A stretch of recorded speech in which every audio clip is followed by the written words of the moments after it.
ወዶችዬ የምወዳችሁ እንዴት አላችሁልን? ብዙዎቻችሁ ስትጠይቁት የነበረው በቅርቡ ያለቀው ስፒድ ኤንድ ላቭ የተሰኘውን ፊልም ይዘንላችሁ መተናል። እኛ የእናንተን ፍላጎት እያከበርን ነው። እናንተ ደግሞ እኛን ለማበረታታት ላይክ እና ሰብስክራይብ ከማድረግ ባሻገር ቪዲዮዎቻችንን በቪፒኤን ማየት እንዳትረሱ። ፊልማችን ሲጀምር ሞ ከእናቷ ጋር እየተጣላች ነበረ። እናትየውም አሁን አዲስ ባል ልታገባ ስለሆነ አንድ ላይ ጠቅልለው ወደ ካናዳ እንዲሄዱ ጥያቄ እያቀረበችላት ነው። ሞ ግን በዚህ ሀሳብ አልተስማማችም ነበረ።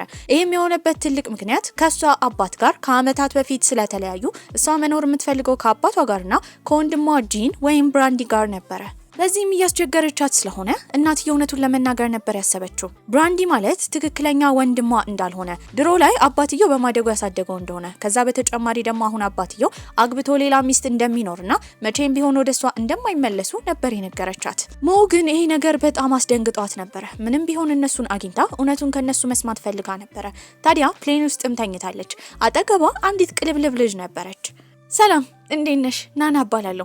እዚህ የመጣሽው ለጉብኝት ነው ወይስ ከዚህ አካባቢ ነሽ? በዚህም ሞ ሁሉም ነገር ትነግራት ጀመረ። እዚህ የመጣችው ወንድሟን ለማግኘት ስለሆነና ወንድሟን ደግሞ ለረጅም ጊዜ አይታው እንደማታቅ እየነገረቻት ነበር። እሺ ኧረ እባክሽ እና ቆንጆ ነው? ወዲያው ሞ ፊት ላይ ፈገግታ እየታየ ነበረ። ቆንጆ ብቻ አይደለም በጣም ሩህሩህ ነው። ሁሉ ጊዜ እንከባከበኝ ነበረ። እሱ ብቻ አይደለም በጣም ጠንካራ ሰራተኛ ነው። ድሮ ስንማር አንደኛ ነበር የሚወጣው። ተናዶ ተቆጥቶኝ እንኳን አያውቅም። በዛ ሰዓት ብራንዲ ወይም ጂን እየታየ ነበረ። ታዲያ የሚሄደው በህገወጥ መንገድ የቦክስ ውድድር ወዳለበት ከፎቆች ስር የሚዘጋጅ አንድ ድብቅ ስፍራ ውስጥ ነበረ። እዛም ከገባ በኋላ ይደባደብ ጀመረ። የከበቧቸው ሰዎች ብር እያስያዙ አንዱ ያሸንፋል ብለው ያፎካክሩ ነበረ። ህይወቱ ሞ እንደገለጸችው የተረጋጋ እንዳልሆነ ያስታውቅ ነበረ። ካሳለፈው ነገርም አንጻር አሁን ያለበት ሁኔታ ጥሩ አይመስልም ነበር። ተደባድቦም ከጨረሰ በኋላ ትንፋሹን ለመሰብሰብ እየሞከረ ያለ የደወለለት አባቱ ነበረ። እህቱ እነሱን ለማግኘት ወደዚህ ሀገር እየመጣች ስለሆነ ከኤርፖርት ሄዶ እንዲቀበላት ነበር የተነገረው። ታዲያ እሱም ይሄን ከሰማ በኋላ በመስታወት ራሱን እያየ በምናባ የምትፈጥረው አሁን እሱን የምታስበው አይነት ወንድ እንዳልሆነ በጣም እንደተቀየረ እያሰበ ነበረ። እሷም ከኤርፖርት ከወጣች በኋላ ወንዶች መጥተው ኡበር እንድታዝና እነሱ ወደምትፈልግበት ቦታ እንደሚወስዷት እየነገሯት ነበረ። ወዲያው ብራንዲ በቁጣ ዞር እንዲሉ ይነግራቸዋል። ፊትለፊቷ ስታየው ድሮ የምታውቀው ልጅ እሱ እንዳልሆነ እርግጠኛ ሆና ነበረ። በጣም ተቀይሯል። ፊቱ ላይ ያለውንም ቁስል ትኩር ብላ እያየች ነበረ። እንዳሰብኩት አይነት ልጅ አይደለም። ቆይ በህይወቱ ምን አሳልፎ ይሆን? ፊቱ ላይስ ያለው ምንድነው? ምን ቆመሽ ታኛለሽ? አላወኩም ለማለት ነው። አባትሽ ነው እንድቀበልሽ የላከኝ። በመኪና ውስጥ ግቢ። እሱም ሻንጣዋን መኪና ውስጥ እያስገባ እያለ ደርቃ ቀርታ ነገሮች መቼና እንዴት እንደተፈጠሩ ለማሰብና ለመገጣጠም እየሞከረች ነበረ። መኪና ውስጥም እሱን እያየች ነበረ። ቆይ ለመኖር ምንድነው የምታደርገው? ማለቴ ይሄ መኪና የማን ነው? ያንተ ነው ወይስ ሰርቀው ነው? ድሮ ከሃይስኩል ትምህርቱን እንዳቋረጠ እየተናገረ ነበረ። እሱን የምታስበው መቼም ተስፋ የማይቆርጥና ትምህርቱን በጣም የሚወዳ አይነሳው እንደሆነ ነበረ። ምክንያቱም ድሮ ላይ ሁሌ ሲነግራት የነበረው ታዋቂ ከሆነ ዩኒቨርሲቲ መመረቅ እንደሚፈልግ ነው። አሁን ግን ሁሉን ነገር እርግፍ አድርጎ ትቶታል። መኪናቸውን በቆመበት ጊዜ አንድ ሞተር ሳይክል እነሱ ጋር ነበር የመጣው። ልጁ ቀይ ቀለም የተቀባ ብራንዲን በደንብ የሚያውቀው ይመስል ነበረ፣ ከጓደኞቹ ጋር አንድ ላይ እንደሚጠብቁት።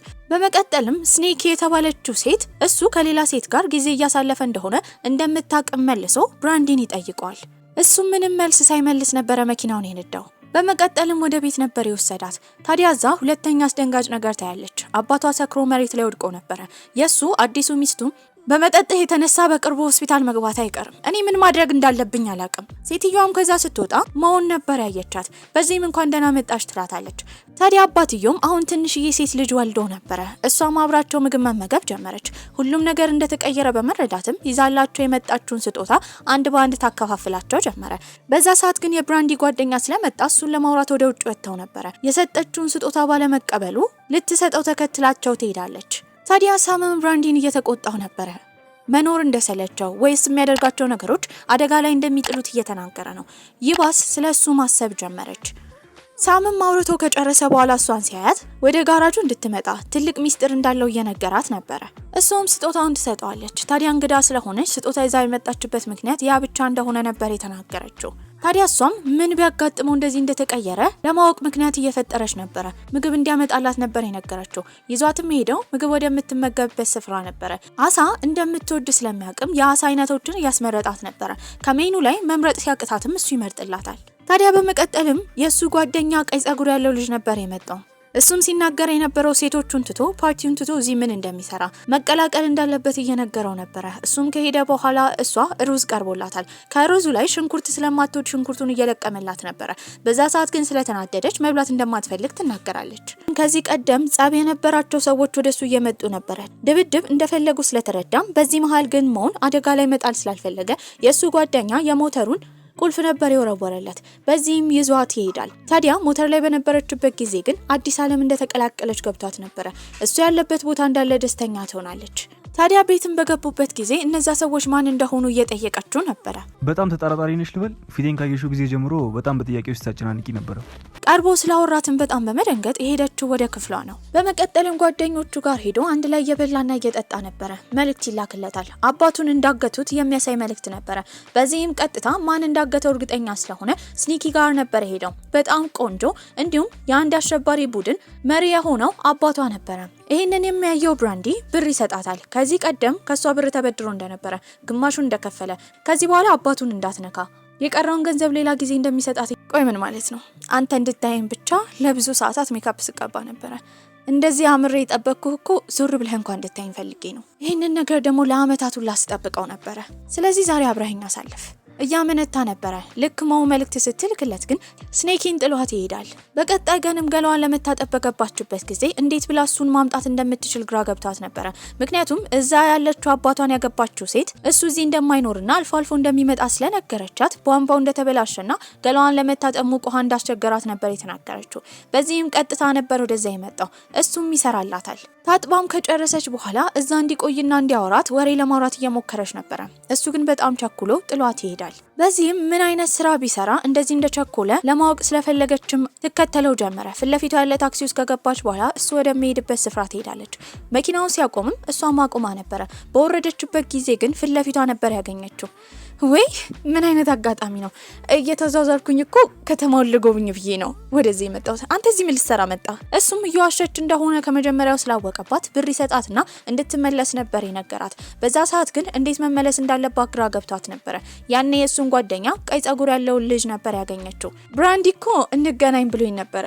የቱ ጋር ታክሲ መያዝ እንዳለብኝ አላቅም። እሱ ያለበትን ቦታ ታውቃለህ? ቀይ ጸጉር ያለውን ልጅ ምንም ሳይጠረጥር ይዟት የሄደው እሱ ወደሚደባደብበት ስፍራ ነበረ። እዛ ላሉ ጋርዶችም ትንሽ ብር ከሰጡ በኋላ ወደ ውስጥ ይገባሉ።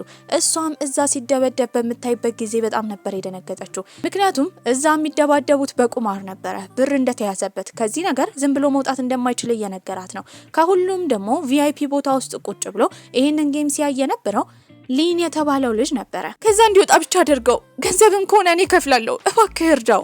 ያኔ ብራንዲ በጣም እየተደበደበ ነበረ። ተቀናቃኝ ቡድኑ ጠንካራም ስለነበረ ከመሬት እየለተመው ነው። እዛ በዳኝነት የስኔኪ አባትና እሷን በቦታው ነበሩ። ታዲያ ግን ሞ ስትጮህና ስሙን ስትጠራ ወዲያው ወደ ራሱ ይመለሳል። በመነሳትም ልጁን ይቀጠቅጠው ጀመረ። ከዛም እየሮጠ ነበረ ይዟት የወጣው። ምንም ማብራሪያ ሳይሰጣት መኪና ውስጥ ነበር ያስገባት። ለረጅም ጊዜያቶች እንድንገናኝ ስፈልግ ነበረ። አሁን ግን መገናኘታችን ሳይጸጽተኝ አይቀርም። ለነገሩ ጅል ነኝ። እስካሁን እኔን ለመፈለግ ሙከራ ካላደረክ መኖሬ ላንተ ጥቅም የለውም ማለት ነው። በቃ ሁሉ ነገር በቅቶኛል። የበረራ ትኬት ያስፈልገኛል። ከእናቴ ጋር ወደ ካናዳ ይሄዳለሁ። ታዲያ ተደባድቦት የሚወጣው ቢንግ የሚባለው ልጅ መኪናቸው ፊት ለፊት ሌላ መኪና ይዞ ይመጣል። በዚህም የተረዳው እነሱ የመኪና ውድድር ለማድረግ እንደፈለጉ ነበረ። ታዲያ ወዲያው ለሷ ስልኩን ነበር የሰጣት። አቅጣጫ እንድትነግረው በመናገርም መኪና ውድድሩን ይወዳደር ጀመረ። ልክ ምልክት ሲሰጣት ደግሞ መሪውን እንደምትይዝ ይነግራታል። ያኔ ተንጠልጥሎ የነበረውን ብር ከወሰደ በኋላ የሄደው ወደ ውድድሩ መጨረሻ ስፍራ ነበረ።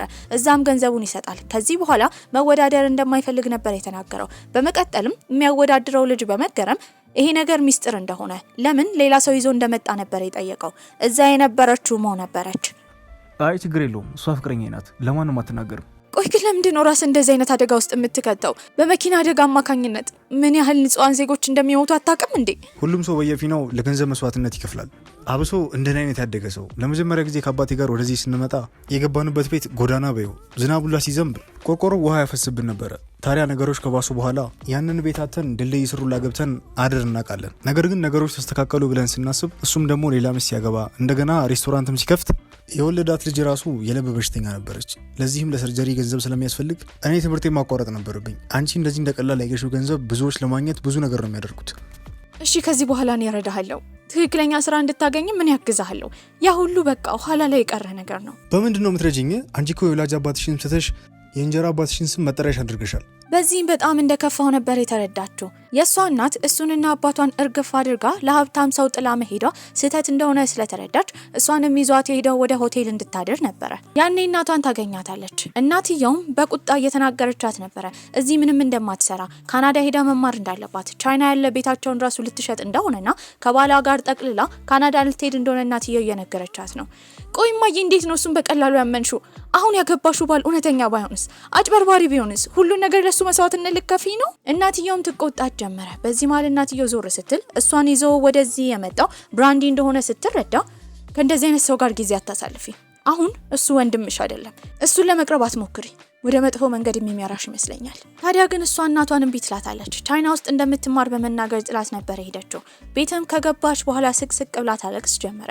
ያኔ ትንሽዬዋ ልጅ ትመጣና ብራንዲ የሚኖርበትን አድራሻ ነበር የነገረቻት። ያንን ወረቀት በመያዝም ሄደችው ወደ አንድ ጋራዥ ነበረ። ያ ጋራዥ የብራንዲ ነው። መኪናዎችን በመጠገን እንዲሁም እዛው ቤት ውስጥ ነበር የሚኖረው።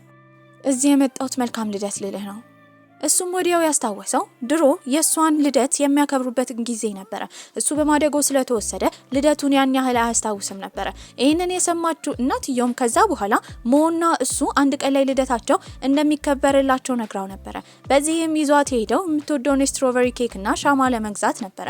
እዛም ያከብራሉ። መጠጥም ትጠጣ ጀመረ። የልደቱ ቀን መቼ እንደሆነ እየጠየቀችው ነው። እሱ ግን የሚያስፈልገውም ማወቅ የሚፈልገውም የሷን ልደት ብቻ እንደሆነ ይነግራታል። እየጠጣችም ትሰክር ጀመረ። ስታወራ የነበረው እናቷ አሁን አዲስ የምታገባው ሰውዬ አጭበርባሪ ቢሆንስ? እናትየው ሁሉን ነገር ለሱ ብላ ልትተው እንደሆነ እየተናገረች ነው። እሱም የእሷ እናት በጣም ብልህ እንደሆነችና እንደፈለገች መሆን እንደምትችል እያረጋገጠላት ነበር። ብዙ ከመጠጣቷ የተነሳ ያማት ጀመረ።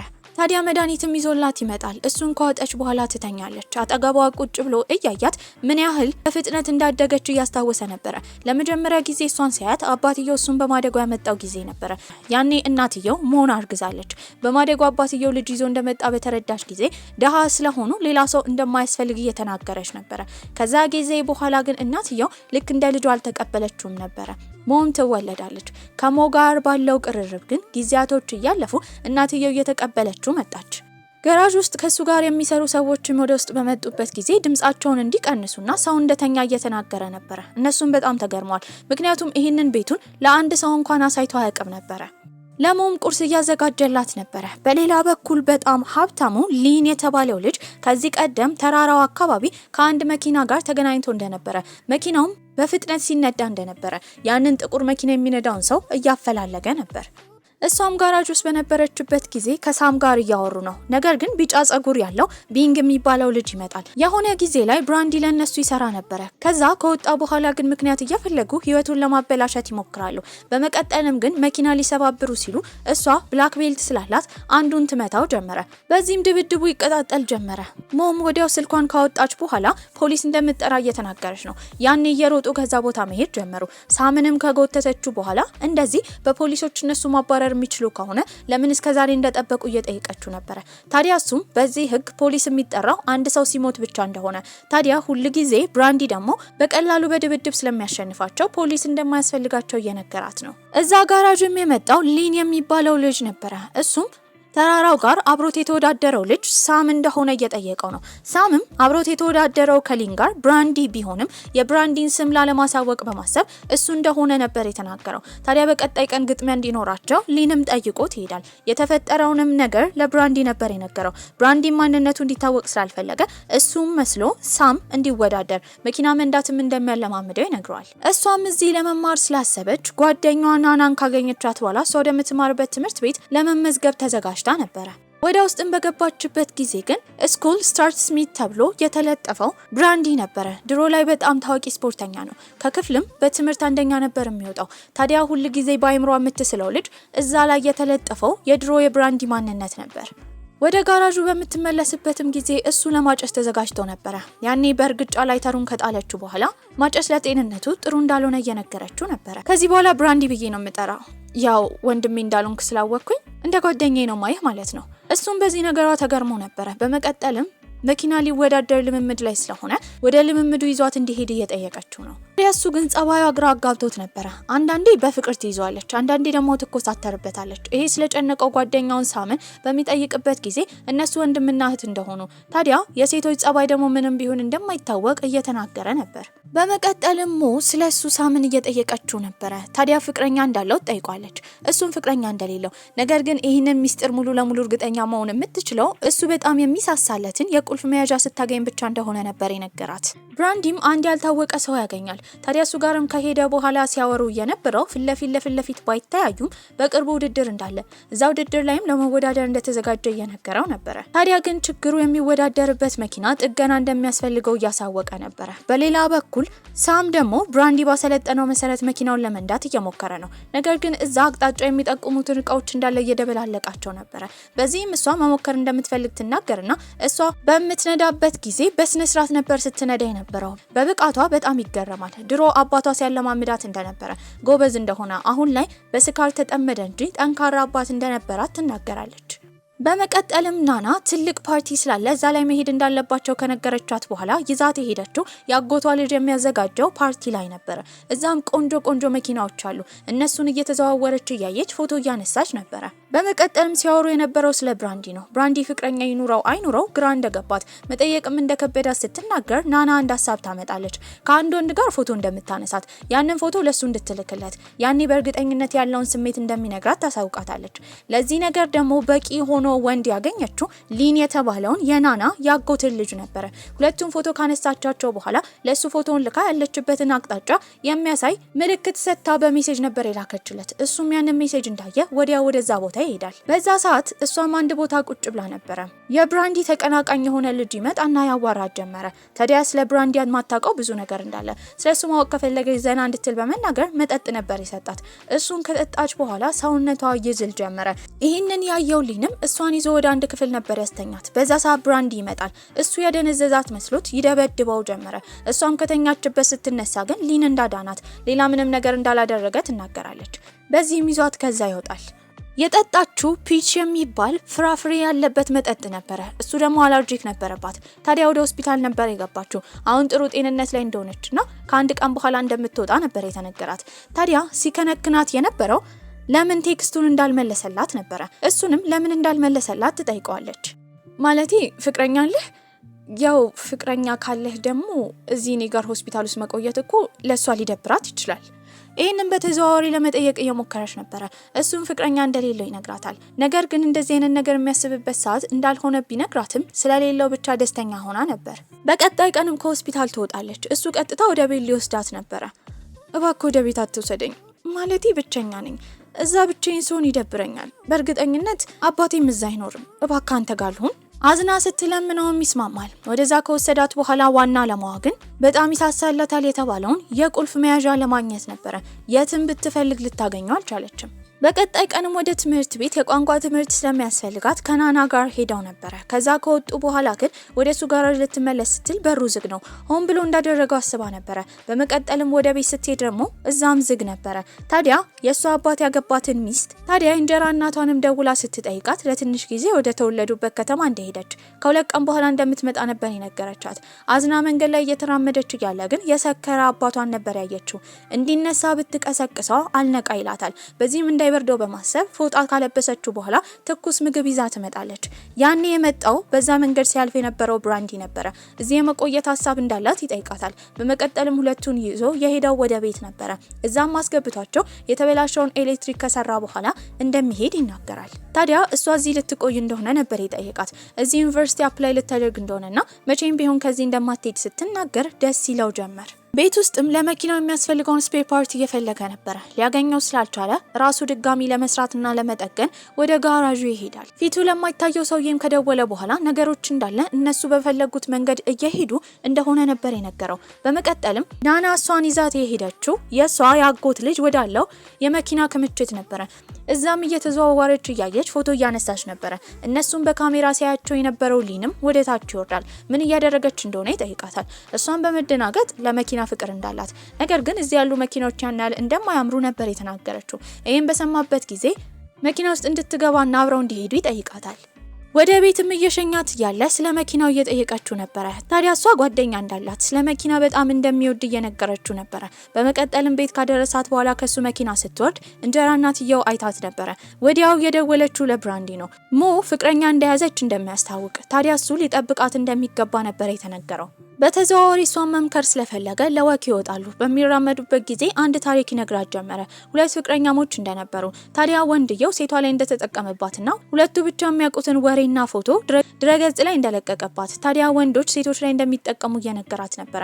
እሷ ደግሞ እያካበደ እንደሆነ፣ የፍቅር ግንኙነት ይህን ያህል እንደማያስፈራት ነግረዋለች።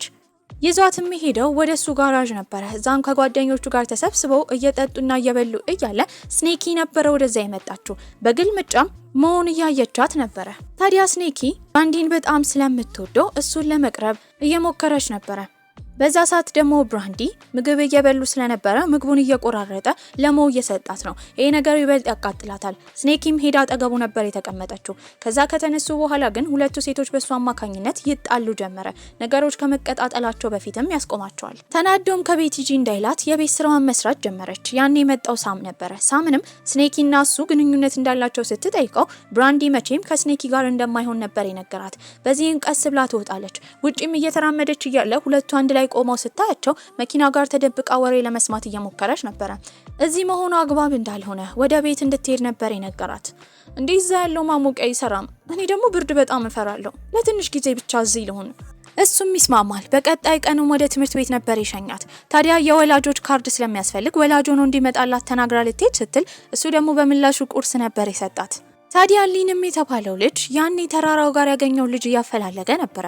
በዚህም ያስታወሰው ሞ መኪናዎችን የሚወድ ጓደኛ እንዳላት የተናገረችውን ስለሆነ ወደ እሷ ቤት ነበር የመጣው። የእሷ አባት የሚያስተዳድረው ሬስቶራንት ውስጥም ስራዎችን እየሰራ ያየው ብራንዲን ነበረ። በዚህም ወዲያው በእርግጠኝነት እሱ እንደሚሆን አስቦ ነበር። በቀጣይ ቀንም ሞ እዛ ትምህርት ቤት ተቀላቅላ ልትማር ስለሆነ ብራንዲ የሰጣት የትምህርት ቤት ሸሚዙን ነበረ። ይህንን ያየው ሳም በጣም ይገረማል። ምክንያቱም ለዛ ሸሚዝ ብራንዲ ትልቅ ቦታ ነበረው። በቀጣይ ቀንም እሱን ለብሳ ስትሄድ ናና ስታያት ተገርማ ነበረ። ምክንያቱም እዛ ዩኒፎርም ላይ በወርቃማ ባጅ ነበረው። ያ ባጅ ደግሞ ትምህርት ቤት ውስጥ በጣም ጎበዝ ለሆኑ ሰዎች ብቻ የሚሰጥ እንደሆነ እየነገረቻት ነው። በዚህም ለዚህ ልብስ ትልቅ ቦታ የሚሰጠው በዚህ ምክንያት እንደሆነ ትረዳለች። ከዛም ከወጣች በኋላ ሳም ሲያሳያት የነበረው አንድ ውሻ ነበረ። ቤተሰቦቹ ውሻውን እንደተዉት አሳዝኖት ከመንገድ ላይ አንስቶት እያሳደገው እንደሆነ ይነግራታል። ከፈለገችው ደግሞ ወደ ጋራዥ ይዛው እንድትሄድ ነበር ያሳወቃት።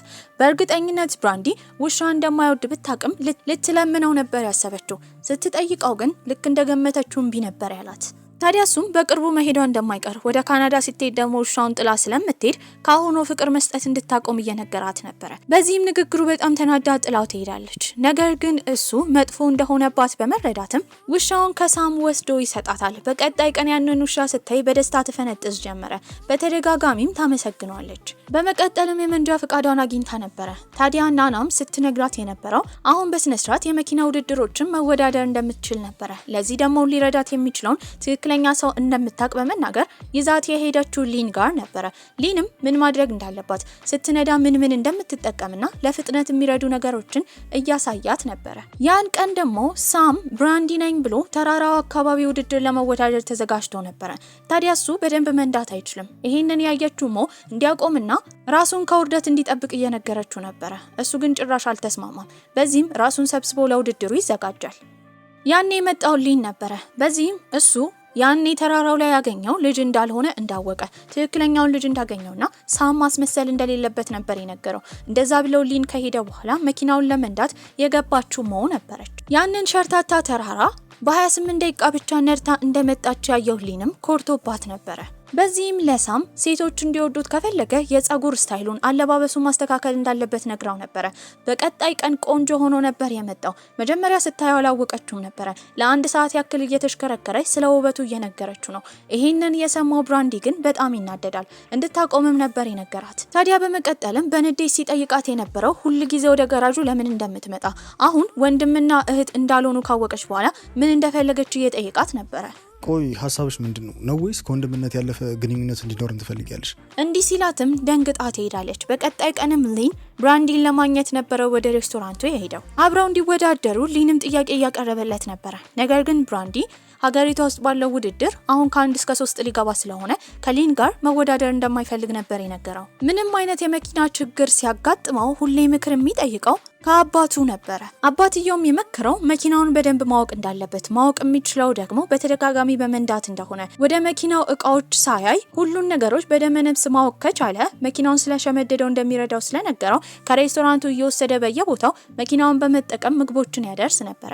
በሌላ በኩል እሷ ደግሞ ክፍሏ ውስጥ ሆና አንድ ልጅ በተደጋጋሚ ሊቀርባት እየሞከረ ነበር። ያኔ ግን እሷ ስታስብ የነበረው ከወንድምነት የበለጠ ግንኙነት ትፈልጊያለሽ ብሎ ብራንዲ የጠየቃትን ነበረ። አሁን ግን ሊተዋወቃት የሚፈልገው ልጅ ፋታ እየነሳ ስለሆነ እሱን አምልጣ መጸዳጃ ቤት ስትገባ ውጪ እየጠበቃት ነው። በዚህም በመስኮት ዘላ ስትወጣ ግን ያየችው ብራንዲ ለአንድ ልጅ እቃ ተቀብሎ በምላሹ እቃ ሲሰጥ ነበረ። ታዲያ በመቀጠልም እሱ ጋር ቀጥታ በመሄድ እሷን ለመውሰድ እንደመጣ ትጠይቀዋለች። እሱም ለዛ እንደሆነ በመናገር ወደ ቤት ይሸኛታል። ታዲያ ግን ከቅናቱ የተነሳ ሲከተላት የነበረው ልጅ ማን እንደሆነ ጠይቋት ነበረ። እሱም መሆን በቀረባት ቁጥር እየወደዳት ነው። ቁጭ ብሎ እሷን እየሳላት እስከዛሬ ስላሳለፉት ነገር እያስታወሰ ነበረ። እንደሚወዳት ቢያቅም ስሜቱን መች መናገር እንዳለበት ግን አላወቀም ነበረ። ታዲያ ሊንም እንዴት ብሎ ከብራንዲ ጋር ውድድር መወዳደር እንዳለበት እያሰበ ነበረ። እሱ ጓደኛ ጋርም በሄደበት ጊዜ ሲነግረው የነበረው ብራንዲ በጣም የሚፈልገው የመኪና ክፍል እንዳለ፣ እሱን ካገኘ ደስተኛ እንደሚሆን እየነገረው ነበር። ነገር ግን ሊን ያሰበው ቀላሉ መንገድ እሱን ለመቅረብ ሞን መጠቀም እንደሆነ ነበረ።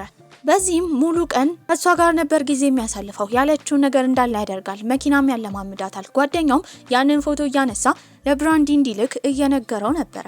በቀጣይ ቀንም ብራንዲ ወላጇ ሆኖ ወደ ትምህርት ቤት ነበር ሄደው። ከዛም ከጨረሱ በኋላ ለሷ ወላጅ ለመሆን እድሜው ገና እንደሆነ እየነገረችው ነበረ። ወደ ቤት እየተመለሱ እያለ ከባድ ዝናብ ስለነበረም በጃኬቱ ሸፍኖ ነበር ሲወስዳት የነበረው። ቤትም አስገብቶ ትኩስ ነገር ከሰራላት በኋላ ጸጉሯን እያደረቀ እያለ ስለ ልጅነታቸው እንዲነግራት፣ ልጅ ስለነበረች ያን ያህል እንደማታስታውስ እየነገረችው ነበር። ከዛ በተጨማሪ የሷ ቤተሰቦች የተለያዩበትን ትክክለኛ ምክንያት ማወቅ ፈልጋ ነበረ።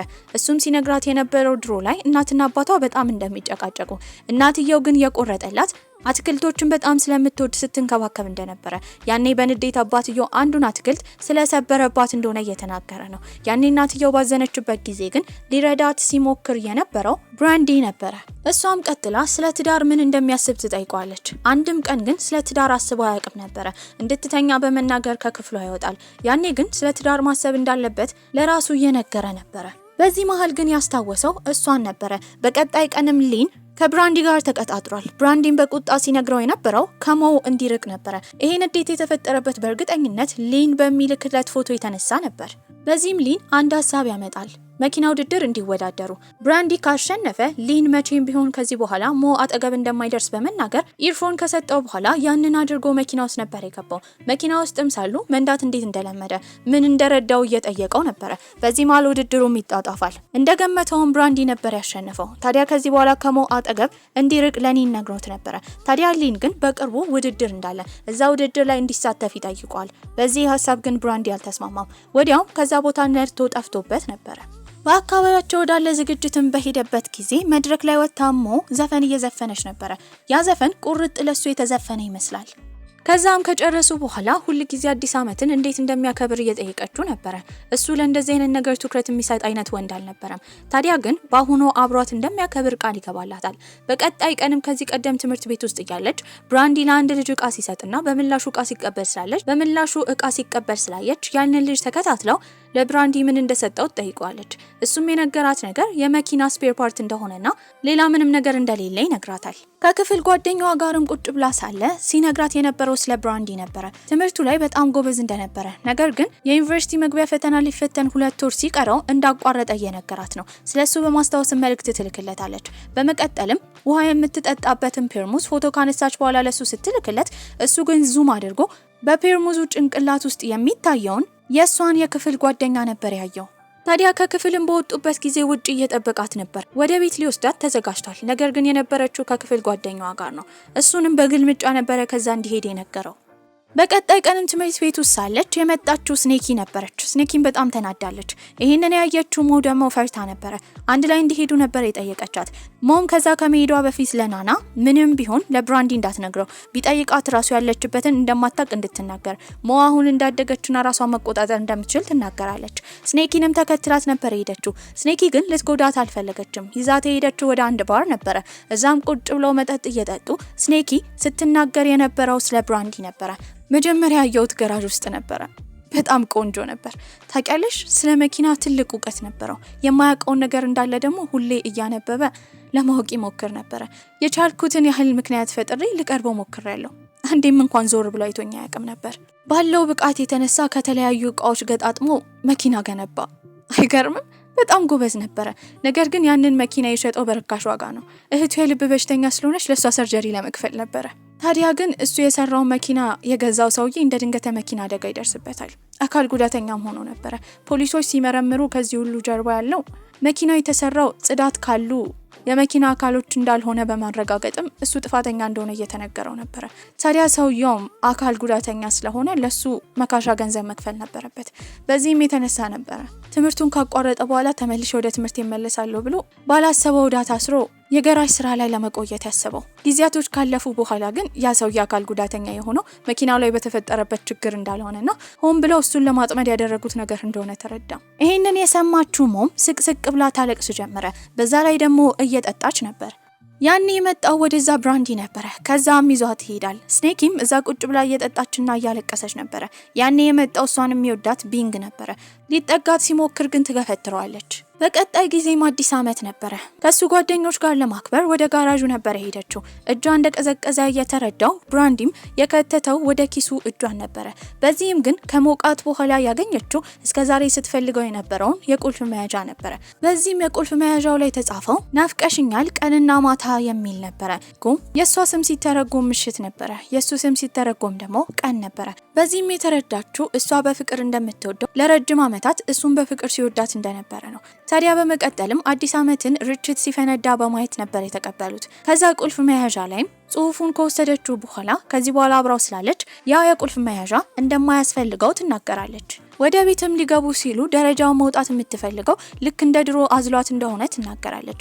በዚህም ይስማማል። በቀጣይ ቀንም በጣም ደስ ብሏት ነበር ከእንቅልፎ የተነሳችው። ለሱ ሰርፕራይዝ እንዳዘጋጀችለት ትናገራለች። እሱ ግን ውጭ ቆሞ እየጠበቃት እንደሆነና ሰርፕራይዝ እሱ እንደሆነ ይነግራታል። ቶሎ ለባብሳም ከዛ ትወጣለች። ይዟትም የሄደው ባዶ ወደሆነ ስፍራ ነበረ።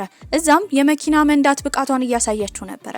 ከፍጥነቷ የተነሳ ስትሰራ የነበረው መሬቱ ላይ ልብ ቅርጽ ነበረ። እንደዚህ ለመስራት ማን እንዳስተማራት እየጠየቃት ነበረ። ያስተማራትን መናገር አልፈለገችም። በመቀጠልም እሱ መኪና ውስጥ ከገባ በኋላ እዛ ልብ ቅርጽ ላይ ድጋሚ ልብ ቅርጽ ይሰራል። ታዲያ ሳይነጋገሩ ፍቅራቸውን እየተገላለጹ ነው። ከሳም ጋርም በመገናኘት ወደ ፌስቲቫሉ ነበር የሄዱት። እዛም እየተዘዋወረች ያየችው ሁሉም ሰዎች ልብ ቅርጽ እንደሚያንጠለጥሉና ፍቅራቸው እውነት እንዲሆን እንደሚጸልዩ ነበረ።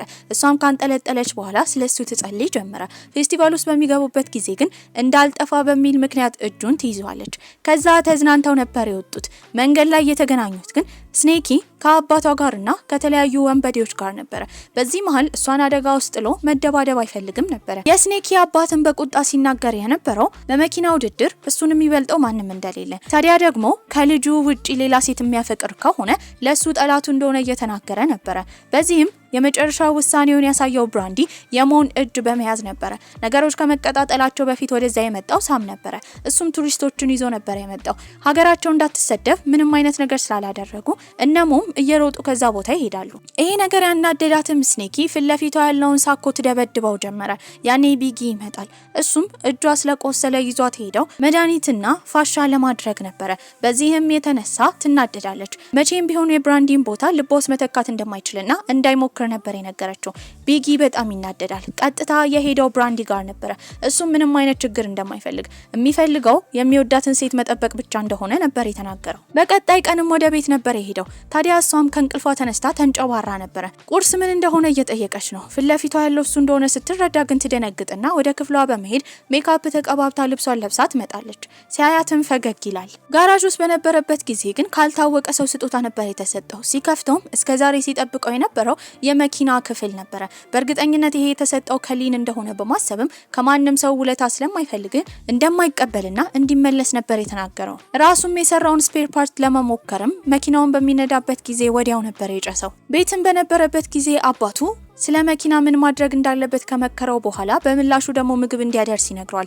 ያንን ምግብ ይዞ የሄደው ሊን ጋር ነበረ። እሱ ምንም አይነት ስጦታ መቀበል እንደማያስፈልገው የመኪናው ፓርት እንደማያስፈልገውና አሁን በራሱ እንደሚቆጣጠረው ነበር የተናገረው። ታዲያ ለ2 ቀን ያክል ለሷ መልእክት አላከላትም ነበረ።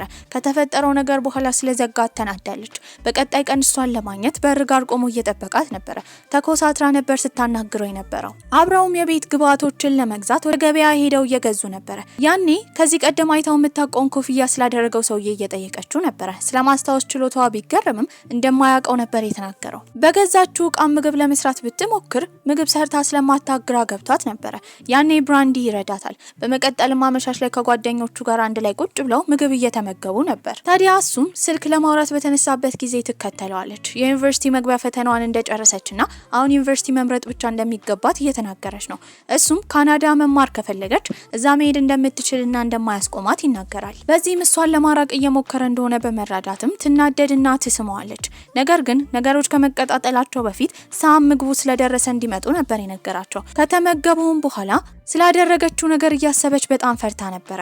እሱም አዝሎ ወደ ቤት ይወስዳታል። በዚህም በተፈጠረው ነገር ከስካሯ ስትነቃ እንደሚያወሩ ነበር የነገራት። በቀጣይ ቀንም እሱ ጋር ትሄዳለች። ታዲያ ቆይቶ እንደሚመጣና እዛ እንድትጠብቀው ነበር የነገራት። እስከ አመሻሽ ድረስ እየጠበቀችው ነበረ።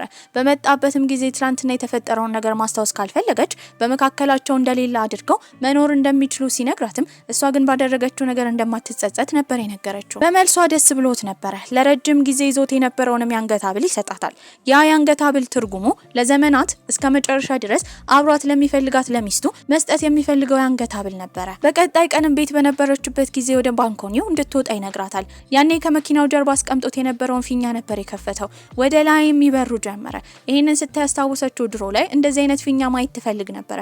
በቤተሰቦቻቸው መጣላት አማካኝነት ግን ተፈጥሮ ስለማያውቅ ያንን ህልሟን ነበር ያሳካላት። ቤት ውስጥም እናትና አባትየው ስላልነበሩ ይህን በመጠቀም አንድ ላይ ምግብ ለመስራት እየሞከሩ ነበረ። እሷ ክፍል ውስጥም ሆነው ሊስማት ይሞክራል። ያኔ ግን ቤተሰቦቻቸው ነበር የመጡት። በመደናገጥም እንዲወጣ እየነገረችው ነበረ። እሱ ግን አንድ ላይ ቢሆኑ እንኳን ቤተሰቦቻቸው እንደማይጠረጥሩ በመናገር ይሄን ለማሳየትም ምንም እንዳልተፈጠረ አድርጎ ከክፍሏ ነበር የወጣው። ታዲያ ይሄንን ያየችው እንጀራ እናትየውም ከመጣ ይቀር ቁጭ ብሎ ምግብ እንዲበላ ትጋብዘዋለች። ማንም ሰው ይሄን ባይጠረጥርም እዛ ያለችው ትንሽዬ እህታቸው ግን ጠርጥራ ነበረ። ታዲያ ከዚህ ቀደም ለብራንዲ ብላ ስታለቅስ እንደነበረ ሞ ብራንዲን እንደምትወደው ነበር የጠየቀቻት። ያኔ ሞ ታፍር ጀመረ። በቀጣይ ጊዜም እንደ ቤተሰብ ባህር ዳርቻውን እየጎበኙ በመርከብ ጥሩ ጊዜ አሳልፈው ነበረ። አንድ ቀን ላይ ግን ወደ ፌስቲቫሉ በሄደችበት ጊዜ እዛ ያየችው ብራንዲ ሌላ ሴትን አቅፎ ነበረ። እሱም ሲያያት በጣም ይደነግጣል። በንዴትም ከዛ ቦታ ነበረ ሄደችው። ተከትሏት ሁሉን ነገር ቢያስረዳት ደስታው ነበረ። ሁሉን ነገር የሚያዘው ሰውዬ ግን እንዳይንቀሳቀስ ነበር የነገረው። ስራውንም ከጨረሰ በኋላ ወደ እሷ ሊሄድ ሲል ሰውየው ጸባዩ እንደተቀየረ አሁን እውነት ከነሱ ጋር እየሰራ ይሆን ሌላ ነገር እያሰበ እንደሆነ ሲጠይቀውም ብራንዲ በእርግጠኝነት አብሯቸው እንደሆነ ይናገራል። እሷም ቀስ ብላ ወደ ቤት በእግሯ እየተራመደች ነበረ። ቀድሞ የደረሰው ብራንዲም ይቅርታ ሊጠይቃት ይሞክራል። በንዴትም ትመታው ጀመረ። እሱም ካቀፋት በኋላ ነገሩን ቢያስረዳ ደስ እንደሚለው ነገር ግን አሁን ማስረዳት እንደማይችል እየተናገረ ነበረ። ያኔ አንድ ላይ ተቃቅፈው ያየቻቸው እንጀራ እናትየው ነበረች። ወደ ቤትም ከገቡ በኋላ ሞ ይሄንን ስታይ ትለምናት ጀመረ ለአባትየው እንዳትናገር። ታዲያ በእነሱ መካከል ይሄ ከመጀመሩ እንደተፈጠረ ስትጠይቃትም እሱም ብላ ወደዚህ ሀገር እንደመጣች። ታዲያ አባትየው ይሄን ካወቀ ግን በመካከላቸው ያለ ግንኙነትን ስለማይፈቅድ ዝም እንድትል ትነግራታለች። በዚህም እንጀራ እናትየው ትስማማለች። ነገር ግን አሁን ያሉበት ህይወት ራሱ ውስብስብ እንደሆነ የእነሱ ግንኙነት ይበልጥ ነገሩን ውስብስብ እንደሚያደርገው እየነገረቻት ነበር። ታዲያ ብራንዲም በጣም ደብሮት ነበረ። ሁሉን ነገር ለሳም ሲነግረውም እሷን ከማሰቃየት ይልቅ እውነቱን መናገር እንደነበረበት ለብራንዲ እየመከረው ነው። በዚህም ብራንዲ በጣም ተናዶ እሱ ላይ ጮህበት ጀመረ። በቀጣይ ቀንም ስኔኪ ሞን ለማግኘት ነበር የሄደችው። በቅርቡ ትልቅ የመኪና ውድድር እንዳለ ከሱ ውድድር ብራንዲ ራሱን እንዲያገል ማድረግ እንዳለበት ልታሳምነው የምትችለው እሷ ብቻ እንደሆነች እየነገረቻት ነበረ። ታዲያ እሷም እሱ ጋር ከሄደች በኋላ ስለ ውድድሩ ማን ገንዘብ እንደሚከፍል ገንዘቡ ያን ያህል ብዙ የሆነው ምን አይነት መስዋዕትነት ሊያስከፍለው እንደሚችል እየጠየቀችው ነበረ። ታዲያ እሱም እንዳትጨነቅ ካሁኑ ከመጨረሻ ውድድር በኋላ ከዚህ በኋላ እንደማይወዳደር እየነገራት ነበረ። በመቀጠል የሄደው ሳም ጋር ነው። ተናዶ ስለጮኸበትም ይቅርታ እየጠየቀው ነበረ። ታዲያ እሱም እናትና አባቱ የተፋቱት ባለመግባባት እንደሆነ እንደዚህ አይነት ስህተት ብራንዲ እንዲሰራ እንደማይፈልግ እየነገረው ነው። ታዲያ በቀጣይ ቀንም ሞ ብራንዲን እንዳሳመነችው ለማወቅ ስኔኪ መታ ነበረ። ነገር ግን እሱ ይሄንን ብቻ እንደሚወዳደር ከዚህ በኋላ እንደማይወዳደር እንደነገራት ብትነግራትም ይሄ ውድድር በጣም ከባድ ነገር እንደሚያስከፍለውና ችግር እንዳለው እየነገረቻት ነበረ። ታዲያ ግን ወዲያው ሳሚ ጮህ ጀመረ። እዛ ያለው ብራንዲ በጣም የሚሳሳለት መኪና ፍርክሽክሽ ወጥቶ ነበረ። በእርግጠኝነት ይሄንን ያደረገው የስኔኪ አባት መሆኑ ስለማይቀር ብራንዲ በጣም ይናደዳል። እንድትሄድ እየነገራት ነበረ። እሷ ግን እስካሁን ሁሉም መስዋዕትነት ስትከፍልለት እንደነበረ ከዚህ በኋላ ሞቶ መሬት ላይ ወድቆ ብታየው እንኳን ዞር ብላ እንደማታየው እየተናገረች ነበረ። ታዲያ በመቀጠልም ወደ ቤት እንድትሄድ ሁሉን ነገር እንደሚያስተካክል ለሞው እየነገራት ነበር። እሷ ግን እዚህ መቅረት ነበር የፈለገችው። ታዲያ በቀጣይ ቀንም ከሱ ጋር በተደጋጋሚ የሚገናኘውን ኮፍያ ያደረገውን ሰውዬ ስታየው ትከታተለው ጀመረ። እሱም አውቆባት ምን እንደፈለገች ሲጠይቃትም በፍርሃት እየሮጠች ሰውየውን ጥላው ትሄዳለች። በመቀጠልም ብራንዲ ጋር ነበር የሄደችው። ልክ እንዳያት ተኮሳትሮባት ነበረ። በእርግጠኝነት ያንን ሰውዬ እንደተከተለችው እንዳወቀባት በመረዳትም ሁሉንም ታሪኩን ይነግራት ጀመረ። ያ ሰውዬ ፖሊስ እንደሆነ ከሱ ጋር ስራ የጀመረበት ትልቅ ምክንያት ደግሞ ከዚህ ቀደም የስኔኪ አባት መኪናውን አበላሽቶ አንድ ሰው ጉዳት እንዲደርስበት ካደረገ በኋላ ጥፋቱ በሱ ላይ የተዘዋወረ ቀን እንደሆነ። ታዲያ አሁን ውድድሩ ላይ ትልቅ የኮንትሮባንድ እቃዎች ስለሚዘዋወሩ ፖሊሶች ጣልቃ እንደገቡበትና እሱ እዚህ ውድድር ላይ ከተካተተ ማንም ሰው እንደማይጠረጥረው ለስኔኪ አባት ካለው ጥላቻ ብቻ እንደሆነ እንደሚታሰብ በዚህም ውድድሩን አሸንፎ እነሱን እጅ ከፍንጅ ለማስያዝ ሀሳብ እንዳለው እየነገራት ነበረ። እሷም ልትረዳው እንደምትችል ነበር የተናገረችው። ጓደኛ እንዳላት እሱ ደግሞ አባቱ የመኪና መጠገኛ ጋራዥ እንዳለው እየተናገረች ነበረ። ወደዛ ይዛው ስትሄድ እንደ ድንገት ሆኖ ብራንዲና አባትየው ይተዋወቁ ጀመረ። በሳምንት 2 እየመጣ መኪናውን እንዲጠግን ነበር የነገረው። እንዲህም አድርጎ መኪናውን ቅልብጭ አድርጎ ይሰራታል። ለመጀመሪያ ጊዜ መኪና ውስጥ እንድትገባ ከሱ ባሻገር ያደረገው መሆን ነበረ። ታዲያ እሷም ከሱ ጋር ስታወራ የነበረው ድሮ ወዳደጉበት ቤት ተመልሳ መኖር እንደምትፈልግ፣ እዛ ሬስቶራንት መክፈት እንደምትፈልግ እየነገረችው ነው። እሱም አንዴ ብቻ እንድትታገሰው የመጨረሻውን የመኪና ውድድር ብቻ እንደሚፈልግ እየነገራት ነው። ወደ ገራዡን በሚመለስበት ጊዜ ሳምን ሰዎች እየደበደቡት ነበረ። ለመጀመሪያ ጊዜ ከሳም ጋር የተዋወቀው አባቱ በተበደረው ብድር ምክንያት 2 ሰዎች እያገለሉት ብራንዲ መሃል ገብቶ እሱን ከዛ አድኖት ነበረ። በተመሳሳይ ሁኔታም አሁን ተደባድቦ ሳም ነፃ እንዲሆን ማድረግ ችሎ ነበረ። ሳም አባት ብዙ ገንዘብ ስላለውም በቀጣይ ቀን ገንዘቡን ለማግኘት ሳም ከዛ ሄዶ ነበረ። በተመሳሳይ ሰዓት ደግሞ ብራንዲ እሱ እንዲከፍል ገንዘብ ይዞለት መጥቶ ነበረ። ታዲያ ሳምና አባቱ ትልቅ አደጋ ላይ እንዳሉ የተረዳውን ብራንዲ ፖሊሶችን ጠርቶ ነበረ። እነሱ ጉዳት ሳይደርስባቸው ፖሊሶችን መድረስ ችለው ነበር። የውድድሩም ቀን ደርሶ ነበረ። ሊንም ለሱ ሰውነቱን እንዲጠብቅ ስጦታ ነበር የሰጠው። ታዲያ ያን ቀንም እሷ ትደውልለታለች። አርፍዶ እንዳይመጣ እንደምትጨነቅ እየነገረችው ነበረ። እሱ ውድድር ላይ በነበረበት ጊዜ ለብዙ ሰዓታት ከሳም ጋር ቁጭ ብላ በጣም ተጨንቃ ነበረ። ነገር ግን የሱ ጓደኛ ወደዛ ይመጣል። ሲነግራትም የነበረው ብራንዲ ያለበት ሁኔታ ጥሩ እንዳልሆነና ልታስቆመው የምትችለው እሷ ብቻ ስለሆነች ወደ ውድድር ቦታው እንድትሄድ ነበረ። በዚህም ከሳም ጋር አንድ ላይ ወደዛ ይሄዳሉ። መንገዱን የዘጉት ግን ስኒኪና ባልደረቦቿ ነበሩ። እሷ ማለፍ እንደምትፈልግ ብትናገርም ከተንበረከከች እንደምታምናት ነበር የነገረቻት። ሞ ምንም ሳትራራ ነበር የተንበረከከችው። መንገዱም ይከፈትላቸዋል። ወደዛ ሲደርሱ ግን ረፍዶ ነበረ። መኪናው ውድድር ተጀምሮ ነበረ። በዚህም እንዳጋጣሚ ሆኖ እሱ የመኪናውን ፍሬን ለመያዝ ሲሞክር ፍሬኑ አይሰራም ነበረ። ወዲያው መኪናውም ተገለባብጦ የወረደው ወደ ገደሉ ነበረ። እንደ እብድ ትሆን ጀመረ። ከሰዓታት በኋላ ራሷን ከሳተችበት ስትነቃም እሱ የትም ሊገኝ አልቻለም ነበረ። በዚህም ስታፈላልግ የነበረው ከሱ ጋር ሲያወራ ስለነበር ስልኩንም ስታገኝ ያሉት ሆስፒታል እንደሆነ፣ አሁን ያለበት ሁኔታ ጥሩ ስላልሆነ ግን የት እንዳለ እንደማይነግራት ይነግራታል። ታዲያ እሱም ሆስፒታል ውስጥ ተኝቶ መታከም ጀመረ። ብዙ ቀናቶች እያለፉ ነው። መልእክት ብትልክለት ልደውልለት ብትሞክር እያናገራት አልነበረም። ያን ቀን እሷን ሊያገኛት የመጣው እናትየው አሁን አዲስ የምታገባው ሰውዬ ነበረ። እናቷ ከባድ በሽታ ውስጥ እንደሆነችና ልጇን ማየት እንደምትፈልግ ነበር የነገራት። በዚህም ግራ ትጋባለች። እዚህ መቅረት ይኖርባት ለብራንዲ ስትል እናቷ ጋር መሄድ ይኖርባት ግራ ተጋብታለች። ለሱ መልእክት ስትልክለት ስለማይመልስ ግን ውሳኔ መወሰን ስላለባት የሄደችው እናቷ ጋር ነበረ። እዛም መኖር ጀመረች። ዩኒቨርሲቲም ተቀላቀለች። ነገር ግን በተደጋጋሚ ራሷን ፎቶ እያነሳች የተለያዩ መልእክቶች ትልክለት ጀመረ። እሱም ያንን እያየ ግን አይመልስላትም ነበረ። ይህንን ያደረገው ሙሉ ለሙሉ አሁን ሰውነቱ መራመድ ስለማይችል ለሷ ሸክም መሆን ስለማይፈልግ ነበረ። በመጨረሻም ቴክስት ይልክላታል እንድትጠብቀው እንደማይፈልግ።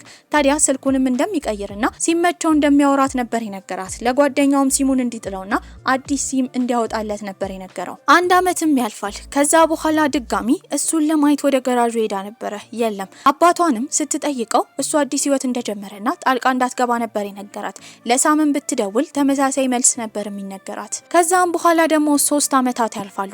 አሁን ካናዳ ውስጥ እየኖረች ነበር። ነበር። አዲስ ዓመትን እየተቀበሉ ነው። ታዲያ ግን እሷ አንድ ወንድ እንኳን እንዲቀርባት አታደርግም ነበር። አሁንም የምታስበው ስለ ብራንዲ ነው። ታዲያ የምትማረው አስትሮኖሚ ትምህርት ነበር። ያ ትምህርት ደግሞ ከዚህ ቀደም ብራንዲ ሊማረው የሚፈልገው የትምህርት አይነት ነበር። ከጓደኛዋ ጋርም በመሆን አዲስ ፕሮጀክት እንደሚሰሩ ወደ ቻይና እንዲመለሱ ነበር የጠየቃት። እሷ ግን ግራ ተጋብታ ነበር። ብዙ ትዝታ ወዳለበት ከተማ መሄድ አልፈለገችም። ካሰበችበትም በኋላ እንደምትሄድ ትናገራለች። በመጀመሪያ የሄደችው ቤተሰቦቿ ጋር ነበረ። እነሱንም ታገኛቸዋለች። ታዲያ በመቀጠል ደግሞ የድሮ የትምህርት ቤት ጓደኛዋን ታገኛለች። ከሱ ጋር በሚያወሩበት ጊዜ የነገራት ብራንዲን እንዳገኘው፣ ታዲያ እቃ ላመጣላቸው ወደ እነሱ እንደመጣ ነበር የነገራት። በዚህም ስልክ ቁጥሩን ትጠይቃለች። እስካሁን ሳምም አባቷም እየዋሻት እንደሆነ ነበር የተረዳችው። ለሁሉም ሰው ቃሉን ቢያከብርም የሷን ቃል ግን አክብሮ ብራንዲ አንዴ እንኳን ሊያናግራት አልፈለገም። በዚህም የተረዳችው እንደማይፈልጋት ነበረ። ወደ ካናዳም ተመልሳ ከጓደኛዋ ጋር እያወራች ነበረ። ታዲያ ለሱም ስትነግረው የነበረው ሙን የሚባል ሬስቶራንት መክፈት እንደምትፈልግ፣ ታዲያ ስለ ከለሩ፣ ስለ አቀማመጡ እያንዳንዱን ነገር እየነገረችው ነበረ። ታዲያ ከጓደኛዋ ጋርም እያወራች ነበር። አንድ ቀን ላይም ከአንድ ደላላ ጋር ተገናኝታ ድሮ ቤተሰቦቿ የሚኖሩበትን ቤት መከራየት እንደምትፈልግ ትናገራለች። እሱ ግን የነገራት ነገር እንደማይሸጥና እንደማይከራይ፣ አሁን አዲስ ያንን ቤት የገዛው ሰውዬ ፍቃደኛ እንዳልሆነ ነበር የነገራት። መንገድ ላይም እየሮጠች እያለ ውሻ ነበር ያየችው። ያ ውሻ ቁርጥ ከዚህ ቀደም ስታሳድገው የነበረውን ውሻ ይመስል ነበረ። በቀጣይ ቀንም እየሮጠች እያለ ስልኩን የደወለላት አስትሮኖሚ ዲፓርትመንት አብሯት የሚማረው ልጅ ነበረ። ሲነግራትም የነበረው እሷ መክፈት የምትፈልገውን ሙን የተባለውን ሬስቶራንት ከነ አቀማመጡ ከነ ከለሩ ቁርጥ እንዳየው ይነግራታል። እሷም አድራሻውን ነበር የጠየቀችው። ወደ ሬስቶራንቱ ከገባች በኋላ ከዚህ ቀደም ያየችውን ውሻ እዛ አይተዋለች። በመቀጠልም የካፌው ኃላፊ ማን እንደሆነ ስልክ ቁጥሩን እንደምትፈልግ ነበር የጠየቀችው። እዛ የሚሰሩ ሰዎችም የነገሯት ብዙ ሴቶች እየመጡ ቁጥሩን እንደሚጠይቁ፣ በዚህም ለማንም እንደማይሰጡ፣ ነገር ግን ስሟን ወረቀት ላይ መጻፍ እንደምትችል ነበር የነገሯት። እሷም አዲስ ሉክ ላይ ስሟን ከጻፈች በኋላ እሱ እንደ ስጦታ የሰጣትን እስክሪብቶ በማስቀመጥ ነበር የሄደችው። ቤትም ቁጭ ብላ ሙን ስለተባለው ሬስቶራንት ሰርች ታደርግ ጀመረ። እዛ ላይም የሱን ፎቶ ነበር ያየችው። ብዙ ሰው ኮሜንት አድርጓል። ኮሜንቱ ላይ የሚያነበበችው ሚስትና ልጅ እንዳለው ነበረ። ታዲያ እሷም ቴክስት ትልክላት ጀመረ። ብዙ መልእክት ብትልክም የሚመልሰው አልፎ አልፎ ነበረ። በዚህም እሷና እሱ በመለያየታቸው የተጎዳችው እሷ ብቻ እንደሆነች እሱ ምንም እንዳልመሰለው እያሰበች ነበረ። እሱን ለማናደድም ስለፈለገች በቅርቡ መሄድ የነበረባት ሰርግ ነበረ። የሙሽራውንና የሙሽሪትን ፎቶ ከወሰደች በኋላ ሙሽሪት ላይ የራሷን ፎቶ አቀናብራ በቅርቡ ልታገባ እንደሆነ በመናገር ለሱ መልእክት ትልክለታለች። ይሄ ነገር ለሱ በጣም አስደንጋጭ ነበረ። በድንገት የተፈጠረ ስለሆነ አልመጣም ማለት እንኳን ከብዶት ነበረ። እሷም ወደ ዝግጅቱ እንዲመጣ በመናገር ቀኑንና ጊዜውን ነበር የነገረችው። በቀጣይ ጊዜም ስጦታ ገዝቶ ወደ ቦታው ይሄዳል። ነገር ግን ያየው ፎቶ ሌላ ሙሽሪትና ሙሽራ እንደሚጋቡ ነበረ። ከዛም ከወጣ በኋላ ይደውልላታል። እሷም ፍቅረኛዋ ሌላ ቀን እንዲጋቡ ጥያቄ አቅርቦላት ሀሳቧን እንደቀየረች ነበር የነገረችው። በመቀጠልም ወደ ሬስቶራንቱ ከሄደች በኋላ ያንን ውሻ ወደ ቤቷ ወስደው ነበረ። እሱ ቤቷ መጥቶ እንዲቀበላት ፈልጋለች። ነገር ግን የደወለላት እታች ሆኖ ነበረ። በዚህም ውሻውን ከሰጠችው በኋላ ለምን ወደ ላይ እንዳልወጣ ፍቅረኛዋ ስላለ ፈርቶ እንደሆነ ትጠይቋለች። በመቀጠልም ፍቅረኛዋ ብዙ ጊዜ የሚያዘወትረው ቪዲዮ ጌም ላይ እንደሆነ ለእሷ እንኳን ስልክ አልገዛ እንዳላት እየነገረችው ነበረ። በዚህም ይሄንን ከሰማ በኋላ ከዛ ሰውዬ ጋር መሆን እንደሌለባት ስለማያስብላት ከሰውየው እንድትርቅ ነበር የነገራት። ከዚህ በኋላ ቀልድሽን ብታቆም ይሻልሻል። እኔ ካንቺ ጋር ስሆን በትክክል ማውራት እየከበደኝ ነው። ታዲያ በቀጣይ ቀንም እያወሩ አይደለም፣ ቀጥታ ወደ ሬስቶራንቱ ነበር ሄደችው። እዛም የሚሰሩ ሰዎችን ሚስትና ልጅ እንዳለው ትጠይቅ ጀመረ። እነሱም እውነት እንደሆነ ነበር የነገሯት። በመቀጠልም ሄደችው እሱ ቤት ነበረ። እዛም አንዲት ሴት ነበረች በሩን የከፈተችው። ብራንዲን ፈልጋ ከሆነ ወደ ውስጥ እንድትገባ ትነግራታለች። ሴትዮዋ ቤቱን በደንብ እንደምታውቀው ያስታውቅ ነበረ። በእርግጠኝነት እሷ ናት ሚስቱ ብላ ስታስብ ግን ሴትዮዋ የነገረቻት ነገር በ20 ዓመት እንደምትበልጠው፣ ነገር ግን እሷ ፊዚሻኑ ወይም እሱ ያኔ ተጎድቶ በነበረበት ጊዜ ስፖርት ስታሰራው የነበረችው ሴት እንደሆነች፣ እሱ የነበረበት ህይወት በጣም ከባድ እንደሆነ እየነገረቻት ነበረ። ይሄንን ነገር ለመረዳትም ሲታከምበት ወደ ነበረው ቤጂንግ ወዳለው ሆስፒታል በመሄድም የሕክምና ሪካርዱን አንድ ባንድ እያነበበች ነበረ። ያለፈበትን ጊዜ ምን ያህል እንደተሰቃየ አንድ ባንድ ህመሙ ወደ እሷ የተጋራት ያህል ነበር የተሰማት። እሱን ግን ስታወራው አንድ ቀን እንኳን እንዳመመው አይሆንም ነበረ። በዚህም እውነቱን እንዲነግራት ለማድረግ ደረጃ እንዲወጡ ነበር የነገረችው። ደረጃውን እሷ ብትወጣም እሱ ግን እግሩ እየዛለ ይመጣል። አሁንም ግን አሞኛል፣ ደከመኛ አላላትም ነበረ። በዚህም ሁሉን ነገር እንደተረዳችና እንደምታውቅ በመናገር ጥላው ትሄዳለች። በቀጣይ ቀንም እንዲገናኙ ድጋሚ መልእክት ልካለት ነበር። እሱ አሞት ሆስፒታል ነበር። ነገር ግን አይመቸኝም ነበር ያላት። እንድትጨነቅ አልፈለገም። እሱም ማግኘት በጣም ስለፈለገች ሄደችው ወደ ሬስቶራንት ነበር። እሱም አሞት ወደ ሆስፒታል እንደሄደ ሲነገራትም በጣም ትጨነቃለች። ከዛ በወጣችበት ጊዜ መንገድ ላይ ያገኘችው እሱን ነበር። ወደ ሬስቶራንቱ እንደመጣች በሰማበት ሰዓት ቶሎ እንደመጣ ይነግራታል። እሱም እንደ ድሮ ወደ ውስጥ እንዲገቡና ቡና ነበር ይሰራላት። ማይካቱ ላይ ኮከብ ሰርቶላት ነበር። በመቀጠልም እሱ ቤት ይሄዳሉ። አንዴም እንኳን ስለሷ ህይወት ስላሳለፈችው ስላልጠየቃት የነበራትን ውጣ ውረድ፣ ምግብ እንኳን መብያ እንዳጣች፣ የነበራትን የገንዘብ ችግር እየነገረችው ነበር። እሱ ግን ምንም ሊነግራት አልፈልግም። ያኔ የነበረው ህመም እንዳለው ደሱ ስለመጣ አሁንም ምናልባት የመንቀሳቀስ አቅሙን ሊያጣ ስለሚችል እሷ ላይ ሸክም መሆን ስለማይፈልግ በሁለቱ መካከል ምንም አይነት ነገር እንደማይኖር፣ እሷና እሱ ማለት ጨረቃና ፀሐይ እንደሆኑ አንድ ላይ መገኘት እንደማይችሉ ነበር የነገራት። ይሄ ንግግርም በጣም ነበር ያስከፋት።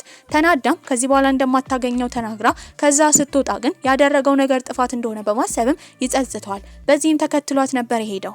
እሱም እያለቀሰ የነገራት ነገር ስላለበት ሁኔታ እንድታቅ የህክምና ካርዱን እንደሚሰጣት ነበር የነገራት። እሷ ግን ቀድማ ቤጂንግ ሄዳ ሁሉን ነገር አንብባ ነበር። አስትሮኖሚ ትምህርት ውስጥ በነበረችበት ጊዜ ግን ሊያገኛት የመጣው ብራንዲ ነበረ። በዚህም ይዛው ሄደችው ወደ ቴራሱ ነበረ። ስፍራው በጣም የሚያምር ነበረ። ተራራ ጫፍ ያለ ሆቴል ስለሆነ ስትነግረው የነበረው ወደ ሰማይ እንዲያይ ነው። በዛ ጊዜ ፀሐይና ጨረቃ አንድ ላይ እንደሚገኙ፣ አንዳንዴ ተፈጥሮ እራሱ ነገሮችን እንደምታስተካክል፣ እሱና እሷ ጨረቃና ፀሐይ ከሆኑ አንድ ላይ መሆን እንደሚገባቸው ነበር የነገረችው። ከዚህ ንግግር በኋላ ወደ ኋላ ማለት አልፈለገም ነበረ።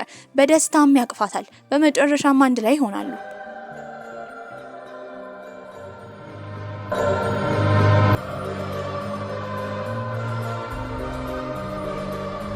ለጓደኛዋም ፍቅረኛዋ እንደሆነ ነበር ያስተዋወቀችው። ታዲያ ቤት ውስጥ ባየችበት ጊዜ መንከራኩር ምልክት ያለውን ተገጣጥሞ የሚሰራውን መጮቻ ነበር ያየችው። እሷም ከዚህ ቀደም የሰጠችው ስጦታ ነበር። አንድ ላይ እንደሚገጣጥሙ ታስባለች። እሱ ግን የነገራት ነገር ሁለት ያፍርሶ እንደሰራው ነበር። አንዴ ሆስፒታል ውስጥ ሳለ ምንም አይነት ነገር ማሰብ ስለማይፈልግ እንደሰራው፣ አንዴ ደግሞ ቤት እያለ እንደሰራው ይነግራታል። በዚህም በቀጣይ ቀን እሱ ቤት አድራ ስትነሳ ቁርስ አዘጋጅቶላት ነበር። እሱም የጠየቃት ነገር እሱ ቤት አብራው እንድትኖር ነበር። እሷም ያ እንደማይሆን አሁን የምትኖርበት ቤት የ2 ወር ኪራይ እንደከፈለች ብትናገርም ያንን ብር ከላከላት በኋላ አሁን እንደተጣጣ ቶሎ ብላ ወደ እሱ ቤት እንድትመጣ ይነግራታል። በመቀጠልም ሲናገር የነበረው ስለከፈተው ሬስቶራንት ነበር። ያንን የከፈተው ለሷ እንደሆነ በእርግጠኝነት እንደሚያገኛትና እንደሚሰጣት አስቦ እንደሰራው ይነግራታል። በቀጣይ ቀንም አሁን እሱ የተከበረ ስራ ነው የሚሰራው። ዩኒቨርሲቲ ውስጥ ፕሮፌሰር ነበረ። እሱን ለማግኘት በሄደችበት ጊዜ ግን እሱን የሚወዱት ሴት ተማሪዎች ቡና ሲሰጡት ነበር ያየችው። በቅናትም ተናዳ ትሄዳለች። ታዲያ እሱም እዛው ተማሪዎች ፊት ነበር ያቀፋት። አመሻሽ ላይም ሴምንና ፎንግን ለማግኘት ነበር የሄዱት። አንድ ላይ ተሰብስበው ይበሉ ጀመረ። ድሮ ላይ ጊዜ እንደሚያሳልፉት አሁንም ጥሩ ጊዜ እያሳለፉ ነበር። በቀጣይ ቀን እሱ ቤት በነበረችበት ጊዜ የመጣው ሊን ነበር። አሁን ሊንና ብራንዲ የልብ ጓደኛሞች ሆኗል። ሁለቱም የሚያስተዳድር ውስጥ ባንኮክ ውስጥ የሚገኝ የመኪና ውድድር ማለማመጃ ድርጅት ነበራቸው። በዚህም ሊን ሲጠይቀው የነበረው መኪና ውድድር መወዳደር እንዳለበት፣ ብራንዲ አደጋ ከፈጠረበት ጊዜ ጀምሮ መኪና ተጠቅሞ እንደማያውቅ እየነገራት ነበረ።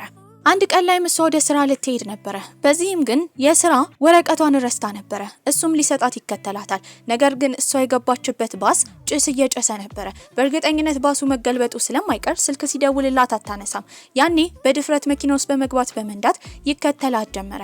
ነገር ግን እንዳጋጣሚ ሆኖ የባሱ ሹፌር ቶሎ ሰዎችን አውርዶ ነበረ።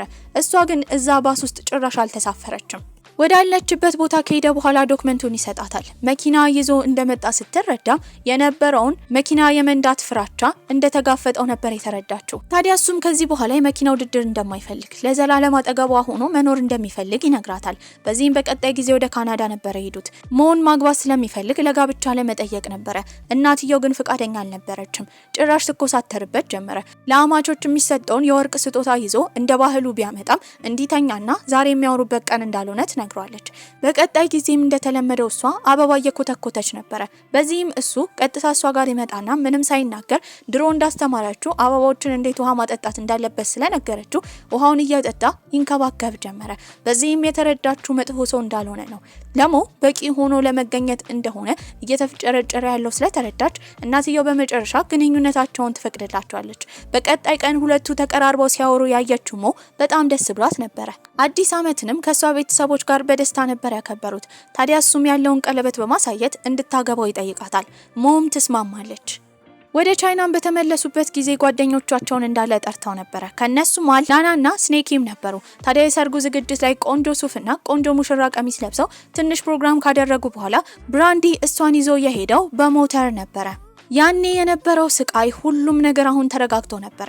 እሷም ከሱ ጋር ስለሆነች ደስተኛ ናት፣ እሱም ከሷ ጋር ስለሆነ ደስተኛ ነበረ። ታዲያ እሷ የሱ ድካም መሆን አትፈልግም ነበረ። የምትፈልገው አቅጣጫ የምታሳየው ኮምፓስ መሆን ነበረ። እሱ ደግሞ በሌላ በኩል የመኪና ውድድር መወዳደር ከተወ በኋላ ህይወት ተጠባቂ እንደምትሆን ምንም አይነት አዲስ ነገር እንደማይኖር ቢያስብም ሞ ወደ ህይወቱ ከመጣች በኋላ ሁሉ ነገር ተቀይሮ ነበረ። እሺ አቶ ብራንዲ፣ ከዚህ በኋላ ያለውን ህይወትን እንዳለ ከኔ ጋር ለማሳለፍ ዝግጁ ነህ? አዎ በሚገባ። ታዲያ ይሄ ቆንጆ ፊልማችንም እዚህ ላይ አብቅቷል። ደህና ቆዩልኝ።